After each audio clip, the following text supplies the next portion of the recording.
बड़कोट से अगली खबर है। बड़कोट में यमुनोत्री यात्रा पर आने वाले तीर्थयात्री जाम की वजह से बेहाल हैं। मौसम खुलते ही यमुनोत्री धाम की यात्रा के लिए तीर्थयात्रियों की संख्या बढ़ रही है और इस बीच यमुनोत्री मंदिर से महज 100 मीटर पहले ही पुलिया पर जाम लग गया, जिससे तीर्थयात्री बेहद परेशान दिखाई दिए। मंगलवार को यमुनोत्री यात्रा में 7,000 के करीब यात्री पहुंचे थे, जबकि अब 1,13,000 यात्री दर्शन अभी तक कर चुके हैं। मौसम साफ है। मौसम खुलते ही लगातार भीड़ बढ़ रही है यात्रियों की और वहां पर ये कहा जा रहा है कि पुलिया के पास जाम की वजह से लोग परेशान हैं। इसी पर नितिन चौहान हमारे साथ जुड़ चुके हैं, उनका सीधे रुख कर लेते हैं। नितिन, अभी क्या अपडेट है जाम को लेकर? ये कहा जा रहा है कि जो तीर्थयात्री वो परेशान वहां पर दिखाई दिए, अभी जाम खुल गया या फिर स्थिति बनी हुई है अभी भी जाम की? देखिए दीपक, जिस तरीके से अभी मौसम पिछले 2 से 3 दिनों से हम देख रहे हैं कि मौसम पूरी तरीके से साफ हो चुका है और यही कारण है कि जो यमुनोत्री धाम की यात्रा में जो श्रद्धालुओं को जो आने की जो संख्या है वो अब बढ़ती हुई दिख रही है। क्योंकि जिस तरीके से हम पिछले दिनों देख रहे थे करीब 5 से 6 हजार के जो श्रद्धालु हैं वो प्रतिदिन यमुनोत्री धाम में पहुंच रहे थे, लेकिन अभी पिछले 2 दिनों से अगर हम बात करें तो 7,000 का ये आंकड़ा पार हो चुका है। अगर कल ही की अगर हम बात देखें तो 7,107 यात्री जो यमुनोत्री धाम में पहुंचे हैं। यही कारण है कि यमुनोत्री धाम में जो है अब यात्रियों की जो संख्या वाला है उसमें बढ़ोतरी हो गई है। इसका नतीजा ये हो रहा है कि जगह जगह जाम की स्थितियां बन रही है। ज्यादा दूर जाने की जरूरत नहीं, यमुनोत्री मंदिर से महज 100 मीटर पहले ही अगर। शुक्रिया आपका नितिन पूरी जानकारी के लिए। केदारनाथ धाम की यात्रा पर तीर्थयात्रियों का हुजूम उमड़ रहा है। यात्रा शुरू होने के बाद से अब तक केदारनाथ धाम पर 2 लाख से ज्यादा तीर्थयात्री आ चुके हैं, दर्शन कर चुके हैं और हालांकि बीच में मौसम खराब रहा जिस वजह से यात्रा बाधित भी रही, मगर मौसम खुलते ही एक बार फिर से यात्रियों की भीड़ यहां पर देखने को मिल रही है। केदारनाथ दर्शन कर लौटे यात्रियों से बातचीत की एबीपी गंगा संवाददाता रोहित डिमरे ने, आपको सुनवाते हैं।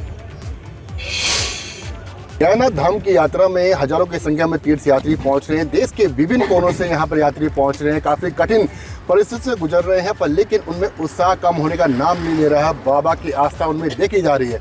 अभी हमारे साथ यहाँ पे मौजूद हैं अहमदाबाद के, गुजरात के तीर्थयात्री। आए इनसे जानते हैं कैसी उनकी यात्रा ही, कैसा उनका अनुभव रहा। तो आप बताइए कैसा आपका अनुभव रहा इस बार यात्रा का? यात्रा का अनुभव बहुत ही अच्छा था। थोड़ी तकलीफें भी हुई, लेकिन वहाँ जाते ही तकलीफ सारी दूर हो जाती है। लेकिन और भी सुविधाएं बढ़ाने की आवश्यकता है और महंगाई थोड़ी है ज़्यादा। यहाँ पानी की बोतल 20 की मिलती है तो वहाँ की 90 रुपये की या 100 रुपये की मिलती है, तो थोड़ी महंगाई है, लेकिन चल जाता है। सुविधाएं मिल रही है ऊपर, वहाँ इतनी ऊंचाई पर वही काफ़ी है। लेकिन दर्शन बहुत अच्छे हुए और बहुत अच्छा लगा दर्शन करके। वो स्वर्ग जैसा है और स्वर्ग की अनुभूति हुई और एकदम मन को शांति भी मिली। 18 किलोमीटर का पैदल मार्ग है, कह सकते हैं। रास्ते में ग्लेशियर, बड़े बड़े ग्लेशियर देखने को मिले। ऐसे आनंद की अनुभूति होती है, पर लेकिन दिक्कतें भी होती हैं। कहीं ग्लेशियर टूट जाए, दिक्कतें, परेशानी लगता होगा, खतरा भी लगता हो, कैसा लगता है? तो करीबन 4-5 किलोमीटर ग्लेशियर में चलना पड़ता है और दोनों साइड बहुत बर्फ़ है। ग्लेशियर में जो रास्ता है वहाँ बर्फ़ जम गई है तो फिसलने का भी थोड़ा डर रहता है, लेकिन फिर भी सुविधा बहुत अच्छी रहती है। घोड़े वाले का साथ सकाल अच्छा रहता है। ये जीव और शिव का संगम के लिए थोड़ी बहुत तकलीफ उठानी पड़ती है। आप बताइए कैसा रहा आपका अनुभव? अनुभव ओवरऑल बहुत अच्छा रहा। देखिए, हम तो यही मानते हैं कि शिव जो है वो प्रकृति में रहते हैं। अगर उनके पास जाना है तो थोड़ी बहुत तकलीफ तो आपको लेनी पड़ेगी। तो ये तकलीफ लेना, ऊपर जाने के बाद जो आपको एक एक्सपीरियंस मिलता है उसके सामने तकलीफ आपको कुछ नहीं लगती। जो ग्लेशियर है तो उसको भी प्रशासन ने काट के रास्ता बनाया हुआ है, ठीक से प्रशासन सब मैनेज कर रही है। बस थोड़ी बहुत ये है कि अगर बीच बीच में थोड़े डस्टबिन के लिए बिन्स बनाए जाए तो क्या है, नेचर को प्रिवेंट कर सकते। केदारनाथ धाम की यात्रा पर तीर्थयात्री लगातार पहुंच रहे हैं। खराब मौसम है मगर फिर भी लोग चाहते हैं कि वो केदारनाथ के दर्शन कर लें।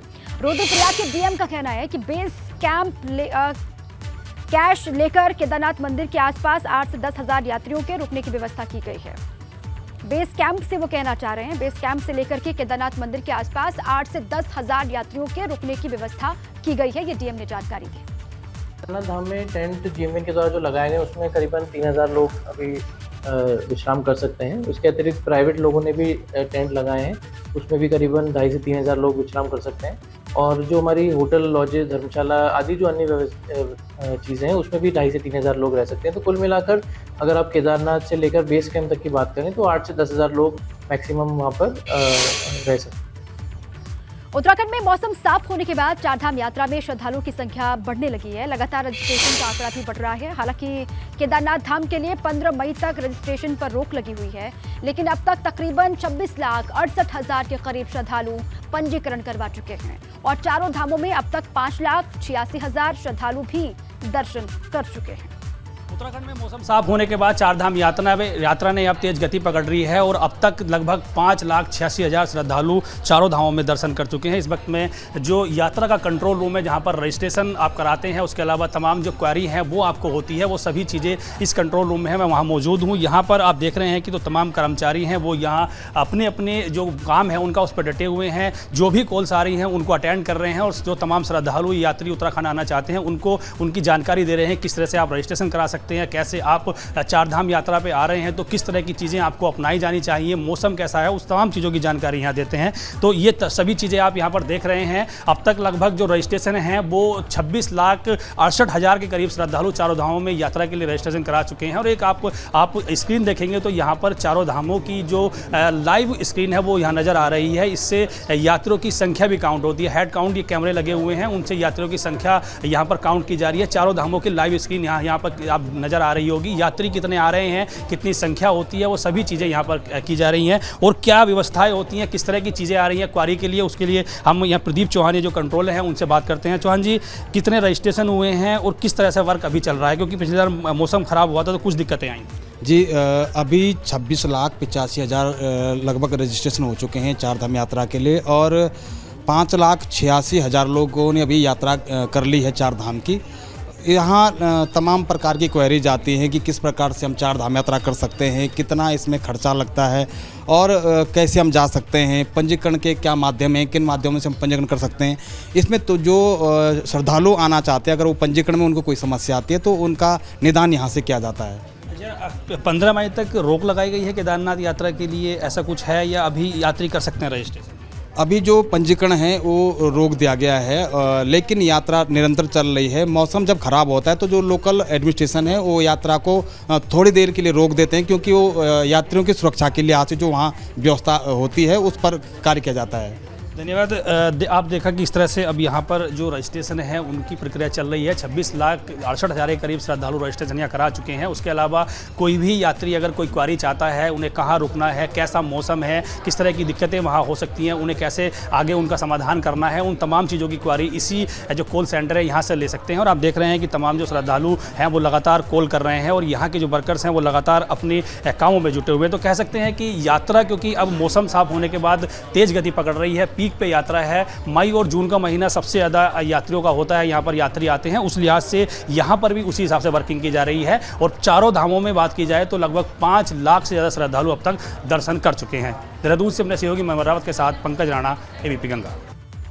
पौड़ी से खबर है। पौड़ी शहर में लगाए गए वाटर एटीएम खराब पड़े हुए हैं, मगर इनकी ओर ध्यान नहीं दिया जा रहा। जब ये मशीनें लगाई गई थी तो कुछ दिन तक तो काम करते रहे, मगर बाद में इनसे एक बूंद तक पानी नहीं आ रहा है। ऐसे में सवाल ये है कि ऐसी मशीनें लगाई गई जो कुछ देर के बाद बंद हो गई या फिर खराब हो गई, और नाराज यहाँ के स्थानीय लोग भी दिखाई दे रहे हैं ऐसे मशीनों को देख करके। नगर पालिका के द्वारा लगाए गए थे तो मैं बात कर सकता हूं। अभी मेरे संज्ञान में आपके माध्यम से बात आ रही है। अगर वो ख़राब हैं तो उनको ठीक करने की व्यवस्था, रिपेयर करने की व्यवस्था ज़रूर होगी। जब वो लगाए गए तो उनकी रिपेयरिंग की व्यवस्था भी ज़रूर होगी। नगर क्षेत्र है, इसमें जो वाटर एटीएम लगाए गए थे पहले, तो उस समय तो वो चालू अवस्था में थे, लेकिन जैसे जैसे समय बीता और दोबारा से चारधाम यात्रा के यात्रियों के लिए ये वाटर एटीएम लगाए गए थे, साथ ही स्थानीय लोगों को भी इसका फ़ायदा मिलना था। लेकिन ये जो जगह जगह लगाए गए वाटर एटीएम है, ये अब दुर्दशा हो गई है इनकी, ये सब मतलब चल नहीं रहे हैं। उत्तराखंड में सरकारी स्कूलों के ढांचे को और मजबूत करने के लिए आधुनिक शिक्षा पर विशेष फोकस किया जा रहा है, और इसी के तहत केंद्र सरकार की पीएम श्री यानी प्रधानमंत्री स्कूल फॉर राइजिंग इंडिया योजना पर तेजी से काम चल रहा है। इसी के तहत कुमाऊं मंडल के 6 जिलों से 62 स्कूलों का चयन कर रिपोर्ट शासन को भेजी गई है। पीएम श्री योजना में चयनित होने वाले सभी स्कूलों में नई तकनीक के अलावा स्मार्ट क्लासेस और आधुनिक शिक्षा पर विशेष फोकस किया जाएगा।